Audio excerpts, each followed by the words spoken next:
Kolkata night Riders ফাইনালে আবারও একটি ম্যাচ জিতে কামব্যাক করলো। কলকাতার কাছে এখনো সুযোগ আছে কোয়ালিফাই করার। কলকাতা আজ দিল্লিকে হারালো দিল্লির ঘরের মাঠে। তো চলুন বন্ধুরা এক নজরে দেখে আসি কলকাতার এই ম্যাচ জেতার পিছনে সব থেকে বেশি অবদান কোন খেলোয়াড়ের। তো বন্ধুরা আপনি যদি কেকেআরের চরম ভক্ত হয়ে থাকেন অবশ্যই ভিডিওতে একটি লাইক করে দিবেন। আর আপনার কি মনে হয় কলকাতা নাইট রাইডার্স কোয়ালিফাই করতে পারবে? তাহলে অবশ্যই কমেন্টে ইয়েস লিখে জানিয়ে দিবেন। তো বন্ধুরা আজ কলকাতা বনাম দিল্লির ফাটাফাটি ম্যাচের সমাপ্তি ঘটলো। এই ম্যাচটা কলকাতার কাছে বিশাল একটা ইম্পর্টেন্ট ম্যাচ ছিল, কারণ এই ম্যাচটা কলকাতা হারলে তাদের কোয়ালিফাই রাস্তা পুরোপুরি ভাবে বন্ধ হয়ে যেত, কিন্তু কলকাতার বোলাররা সেটা হতে দেয়নি আজকের এই ম্যাচে। বন্ধুরা চলুন দেখে নেই কার জন্য ম্যাচ জিতলো কলকাতা নাইট রাইডার্স। কেকেআরের এই ম্যাচে মেন হিরো কে ছিল? সর্বপ্রথম কলকাতার আজ ওপেনিং ব্যাটসম্যানরা যে শুরুটা এনে দিয়েছিল সেটা আগের কোনো ম্যাচেই সম্ভব হয়নি, কিন্তু এই ম্যাচের এমনুল্লাহ গুরবাজ এবং সুনীল নারায়ণ দুর্দান্ত শুরু এনে দেয় কলকাতা নাইট রাইডার্সকে। আর এটা ছিল কলকাতা নাইট রাইডার্স এর বড় টার্গেট সেট করার সবচেয়ে বড় প্লাস পয়েন্ট। দ্বিতীয় কারণ,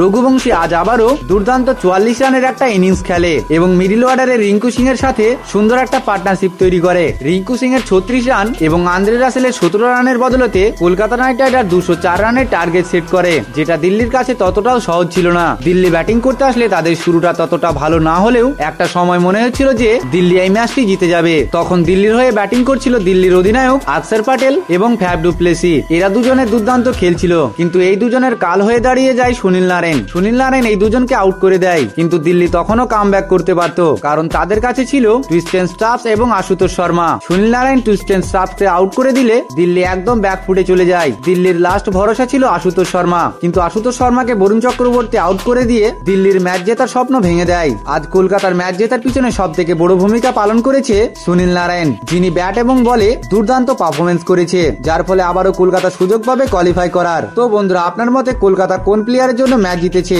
সেটা অবশ্যই কমেন্টে জানিয়ে দিবেন। আর কেকেআর এর সমস্ত রকম আপডেট পেতে আমাদের চ্যানেলটিকে অবশ্যই সাবস্ক্রাইব করে নেবেন।